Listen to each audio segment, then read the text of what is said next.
Hello everyone, and welcome back to Kaiserreich, where we are playing as Germany, with, as of yet, have to actually start the game, because we've just taken a look around in the last episode. So there were two more things that I wanted to do. First, I was going to recruit a couple more divisions, and I am going to get myself, maybe like, actually not here, there. 10 more infantry divisions, and I am going to, yes, they are terrible, but I am going to train a couple of tank divisions, because 2 panzer divisions is not enough. We're going to improve these as we go, so getting 4 more is a good thing. There we go. Divisions in basic training sorted. And this is also new. I have just realized that I have an actual division cup, so I'm not sure if this is numbers of divisions. Is it? I think so. So this seems to be forcing me towards more powerful divisions down the road. So that's something we can do. And also I did want to just take all those air wings, none of which has anything. I'm going to disband those. And then we're going to create a couple new air wings. Where's Berlin? There. Let's do Berlin. A couple new air wings. What? We don't actually have any BF-109s. Okay. So, what are these? These are the medium. This is all interwar stuff. Yeah, we've got nothing. That's close air. So we've got a couple of biplanes. That's it. We're just starting the BF-109 production. So in that case, I'm just going to get 2 biplane wings up for training. And we are going to get a naval wing up in the north, and they can train up. We're not going to get any army XP from that. The army itself doesn't need training, and the navy still has to consolidate itself. So that leaves us with the Ostafrika Geschwader here, and we've got a couple of really old light cruisers. This is all interwar. This is all First World War stuff. The V-class destroyers, a couple of armored cruisers. I think I'm just gonna get these two. I'm just gonna get these all to join. I think. Yeah, let's get them all to join. And here we have the Schlachtgeschwader joining in. So we'll divide it up. For now, I'm just gonna get everything to join, and let's see what's happening. Oh yeah, another thing I wanted to check: fuel. Wait, where did we get 146 oil from? Last time I checked, I got like no oil. There's about 5 oil in Germany. This must be. Oh, Azerbaijan over here. Do we control that? Why do they give us their oil? We have military access, and we are guaranteeing their independence, but they're not. What, right? They're not one of our subjects. So why am I just getting their oil? Okay, that must have been like an in-game mechanic or something. That means I can actually extend the whole fleet training, because none of these ships are trained. And even with a 75% debuff, I should be able to generate some naval XP, so we can actually make a little bit of improvement as we go. So let's get them all joined up, and then they can just exercise. And the same with this group here. We've got 3 dockyards on repair. That's okay.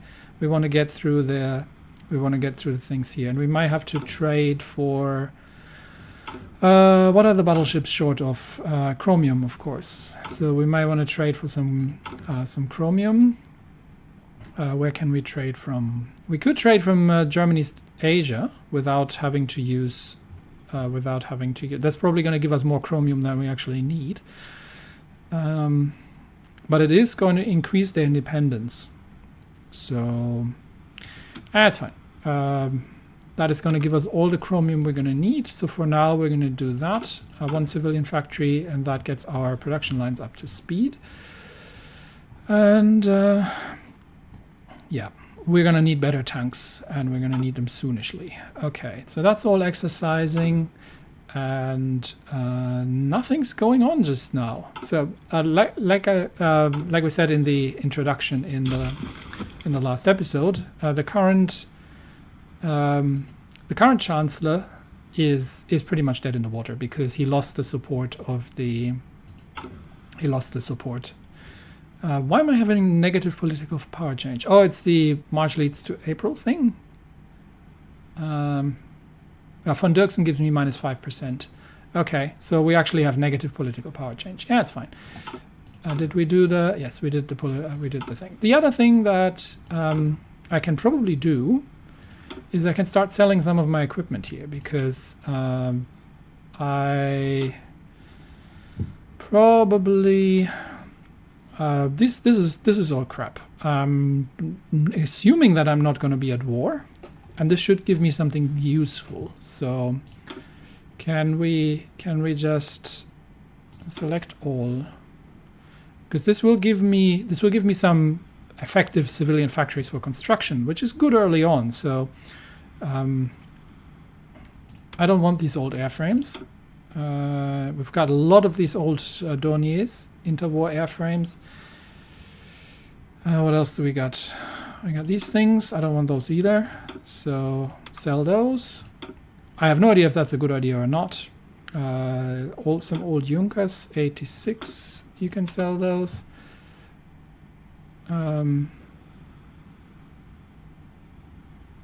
Wait. Oh yeah, and the interwar medium airframes here. I can sell those as well. So this old tactical bombers, they're gonna go out for sale, and boost our economy. Again, I have no clue if that is a wise choice, but the designs are pretty crap, so it's not more for what. And I've never used the.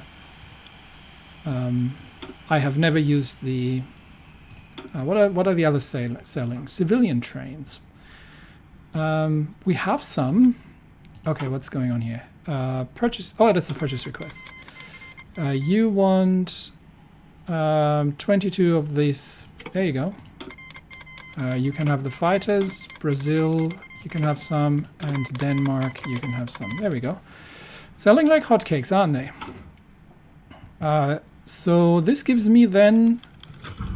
Okay, I'm gonna have to read that in a second. This gives me then civilian factories. Okay, legation council. So this is East Asia. Legation cities were formed in 1928 as a result of the Americans intervening in the Japanese-Chinese conflict that was going to spill over into open war between ourselves and the Japanese. A passenger train was attacked by Chinese warlords. America saw the opportunity to mediate, not only in order to create a more permanent solution to the instability in the East, but also enshrine the open door policy in China, which allows all powers equal access to Chinese markets. So it's good old colonialism. We're screwing over China, consisting of all official concessions in China, as well as the 30-mile neutral zone. Legation cities, officially known as International Mandate for the Chinese Concessions, also host a forum, Legation Council, for the various powers which with interests in China to resolve disputes and work together. As the foremost European power in the East, we naturally are able to vote on the Council and further our Eastern agenda. Okay. And that gives us 25 political power. Nice. Can we do anything with that? Because we have negative political power, so can I use that for anything? I can make investments in Poland for that. That might not be a terrible idea, because if I have negative political power, then what does it cost? Oh, it costs 23 to take the decision. That's why. If I have negative political power, it'll just go to waste otherwise. So, yeah, let's invest in Poland. That sounds like a good plan. Oh, yeah. And I would say, yeah. It's starting to hit the fan. That was quick. We're only 7 days in. Assassination of Alexander Kerensky. Who was that? Chairman of the Senate, Kerensky, has just been shot dead on the stairs of the Senate building in the Kremlin. While the assailant's motives are unknown, Kerensky had acted as the de facto leader of the Russian opposition, blocking President Boris Savinkov's attempts to further centralize Russia. Democratic opposition has already accused Savinkov and his followers for engineering Kerensky's murder. Investigation of the assassination has been left to the Duma, largely made up of Savinkov's party members, which has sparked protests in major cities. It remains to be seen whether Savinkov can weather the storm. Not the first politician he has killed, and that increases world tension by 2. So the Russian president, if I understand this correctly, this gentleman here, this well-dressed gentleman, is trying to work towards a more centralized government, and the opposition got in the way, so he had them shot. Yeah, that happens. Okay, that could have been worse. So let's continue then. Let's see what else is happening around here. And we can actually investigate our navy. What do we have here?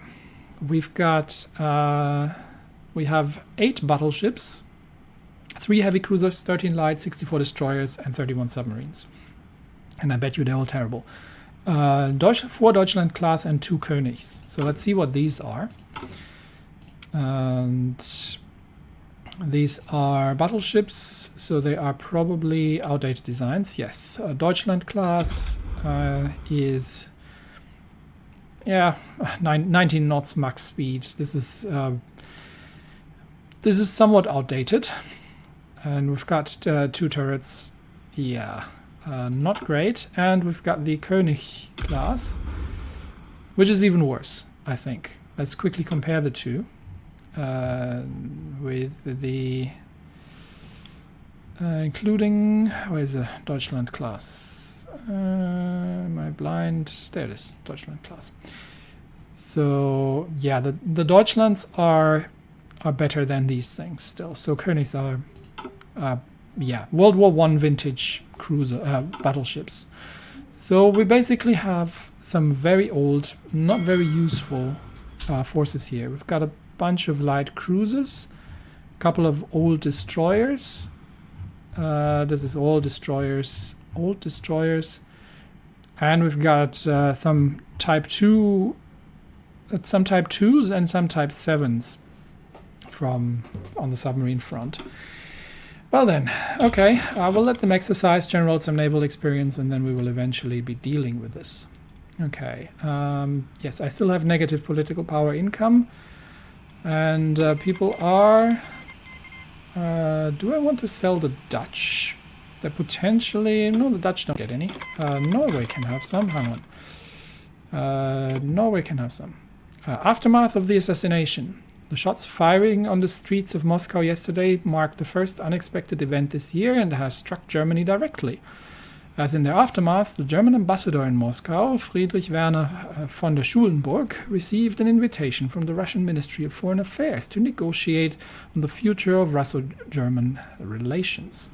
The upcoming expiry of the Vilnius Agreement and the fate of large German investments in Russia were the main topics of discussions. However, the contents of the Russian note were leaked to the press by a clerk in the embassy and instantly embellished with second-hand rumors of fear-mongering about planned nationalizations of German investment, or possibly even a road to war.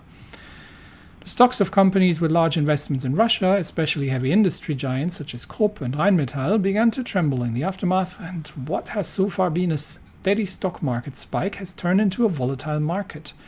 Interventions by key stock market brokers and banks, such as the Association of Berlin Banks and Bankers, prevented the stock market crash, but the faith of the investors has taken a sharp dive. In the midst of this flurry of economic news, few were asking the question of what could await Eastern Europe in the future. For 2 decades, Russia has been seen as an unstable eastern buffer whose great power ambitions have been permanently shuttered, but perhaps it was not as permanent as people thought. And that gets us 10% stability base stability down. Sheesh. Yikes. Right, so what happened is, because the leader of Russia had effectively killed the leader of the opposition, then some disgruntled clerk, who hopefully got shot as well in the meantime, has leaked trade negotiations, and the investors got... we already have a completely overheated investment market, and heavy industry had been investing in Russia quite a lot. assuming that Russia would not become a power again. So they got scared, they got spooked, their stocks have plummeted. We almost had a stock market crash, and it looks like Russia is back in the up and coming of problematic of problems in the east. This is actually going to be meaning that we will probably have to defend our. I'm going to pick one of our field armies here. That we actually have to defend one of our. Have to defend in the east. Now I'm not going to pull everything off the French border here. So let's get one army.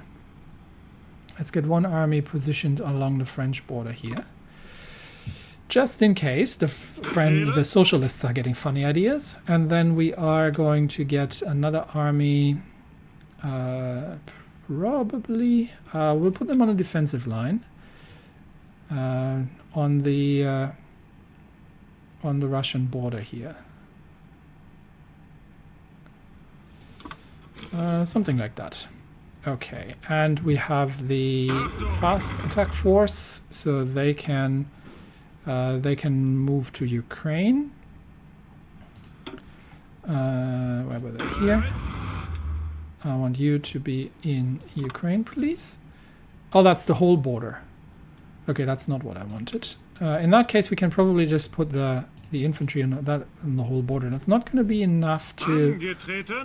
Not going to be enough to hold the whole border, but at least maybe it's a deterrence. And then we will put the rest of them, of the somewhat more mobile forces, in Ukraine. Okay, and we've got a couple of special forces that are not going to be doing an awful lot just yet. Okay, so we're moving some troops around, and hopefully that'll help with deterrence. And how are we going to get political power? This is something we're going to have to look into. I do need to get rid of this Victors of the Weltkrieg spirit. Bohemia. Yeah, you can have those. Argentina, you can have those as well. So this is all being sold here, and we've still got some deniers out in the market. Okay, but we should be. The Americans want stuff as well now. I don't have any more of the close air support. No, decline. Yeah, you can have the deniers, and the yeah, we are starting to build up the Bf-109s slowly. So that's happening. Okay, everybody's moving to the front lines here. You can have them. You can have them, and you can have them. Yeah. Okay. Yeah, I don't know. I don't think we'll be directly at war, so I don't mind selling those off early on. How far are we? Masters of the World, 21 days. Very short focuses. So we'll see what we do next. We can make friends with the United States. We can improve our colonies. Second expedition to China. So that would assume that something's going sideways in China. Treaty of Metz, that would be the French. So we can sort of... okay, hang on. One thing at a time. Okay, the Swiss want to have tactical bombers. Yeah, the Swiss can have some. I don't have these anymore, so stop trying to buy them. You can have them. Okay. Reichstagswahl 1936. One after another, moderate chancellors perpetuating the consensus of the March Constitution have ruled the Kaiserreich since 1920. Solf, Erzberger, Posadowski, Bogdov-Banzau, Marx, Bernstorff. That does not mean that there has been no opposition to the consensus, however. A permanent opposition of two parties has been lurking on the sidelines for years, despite their popular appeal. Eyed with suspicion by the Kaiser and the political establishment, they await the end of this consensus with glee. The elections of 1936 may prove to be what they have waited for so long, a path to power. On the left, the Social Democrats had been one of the main champions of the March reforms and took it as a victory, yet grew increasingly estranged from their liberal Catholic allies during the 20s. The dream of an SPD chancellor never came about due to the Kaiser's reluctance, and the end of Brockdorf's Grand Coalition saw the SPD move to the opposition again. A plurality in the Reichstag is their priority, but so is dealing with the worrying growth of the right.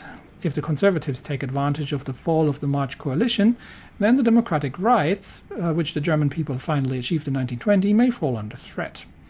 The German Fatherland Party is a party of a new breed of the right, not the agrarian aristocracy of the DKP or the petty one-noted politics of the pre-war anti-Semites, but a party of the radical middle class, the yellow workers and the nationalist masses, officially established in 1919 but born in 1917 as an all-national organization campaigning for wartime unity.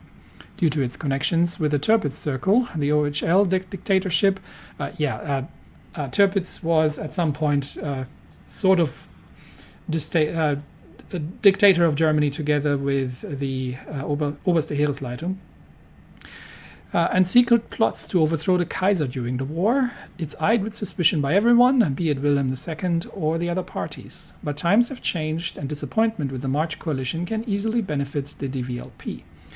Not powerful enough to achieve a majority itself, it will need to build a grand coalition of the right, which means compromising some of their national revolutionary principles. But a step forward is better than no step at all, right? So, we can either, it's cute that I haven't translated this, schützt eure demokratischen Volksrechte, protect your democratic rights, elect the SPD, or Deutschland, wach auf, deine Schicksalsstunde ist gekommen. Germany, awaken, the hour of your fate has come. Elect the Fatherland Party. You can see where these guys are from. And while it's not outright Nazis, it's it's the next closest thing to it. So this is sort of the far right that would have in the normal timeline led to, you know, certain people coming in power at this point in time, a couple of 3 years earlier than that. So while I'm not particularly keen on going left-wing, especially with the threat of the syndicalists around, these guys sound like the less evil option.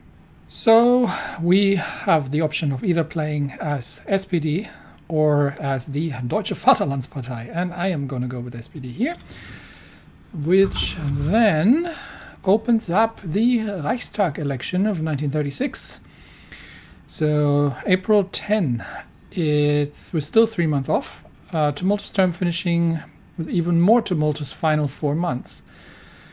Forces from the left and right threaten to rip apart the political consensus established in the empire ever since the end of the Weltkrieg, and few know who will come out on top of its place. The Reichstag is elected in first past the post constituencies with universal, equal and secret vote. That's nice. March reforms of 1920 adjusted the electoral system somewhat, establishing additional constituencies and creating multi-member constituencies in major German cities, turning the system more heterogeneous and bringing the number of seats up to 445. Events taking place during the election period will be able to strengthen or weaken one of the competing parties. So with 445 seats, we are going to need 223, or anyone is going to need 223 for a majority. Now, I am not planning to go left and complete socialist, but I think the SPD is sort of like democratic left-ish. With certainly with some flavor here. So we have some far left. We've got the SPD with 125 seats, which are pretty. So they are actually the strongest singular faction, but obviously nowhere near strong enough to run the government by themselves. And we've got the LVP, which was I think one of the liberals, another liberal. We've got the center parties here. So. This is all conservative center, and then we've got the far rights and the Deutsche Vaterlandspartei on the right side of the spectrum. So what can we do here? We can consolidate the Saxon stronghold. That gives me 5 additional seats in the Reichstag election. How many of these can I do? Take a total of 3 campaign decisions. Okay. So we can get 5 additional seats for these guys. 2 for the far left, 2 for the SPD. We can also, all Democratic slate candidates in rural Prussia. We can strengthen the center a bit here. Or that one. So we can definitely cooperate with the center, which is probably not a terrible thing, because you do need the center for any kind of coalition. So if it's a center-left coalition, then that works as well. I might actually just leave that for later, because we're not at the election yet. I don't know how long this will take, because these decisions might actually take some time. So let's do 1 first. I can do a total of 3, so we'll do 1. This is relatively balanced, so this is strengthening a little bit for around the central block, and 1 additional seat for the SPD. That sounds reasonable, and then we'll see what else happens. So we'll take 1, and that way we can figure out. Okay, they get that immediately, so these take no time. In that case, I don't have to rush. We can, because we've still got until April for the election. Okay, so that's the whole election tree. We do have the legation cities influence. So over there, let's have a quick look over at China, to be honest. So I'm not too familiar with who are all these people, and who do we like in China. Obviously, we have Germany, East Asia. Philippines, I would assume, are American colony. Yeah, they're American colony. We've got the I have to look up how to pronounce these. Liangguan. These guys are not in any faction. We like them apparently. We've got the, what is this? We've got the League of 8 Provinces. We're not too keen on those people. They are autocratic. We've got the Yunnan over here. They are also relatively autocratic. We've got Hunan. We like them. They're Democrats, social conservatives. So far, we like these 2. We've got Sichuan. We seem to be relatively fond of them as well, despite them being mostly autocratic. So that's not really the dividing factor here. And then we've got the Qing government, the good old dynasty, and we seem to be getting along with them pretty well as well. We've got Shangji. Shangji not so much. We've got Shibei Sanma in the north, and we're not too fond of them either. And then we've got Shandong over here, not really getting along with them very well either. So it looks like mostly the center area is where our preferences lie here, and legation cities would be potentially around the areas here.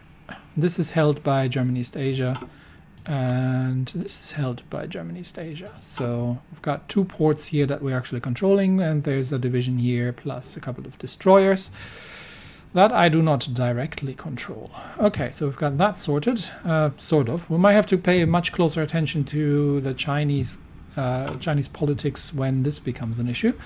So far, we could sell Polish holdings for political power gain, but that's not even going to make up for the deficit we're getting here. So I'm not doing that. Or we could improve the monarchists in Poland. So let's have a quick look at Poland then. So they are market liberals, okay, and they do have August 4th as their king. So they are a monarchy, and we could improve we could improve their, we could improve the, effectively the standing of the monarch.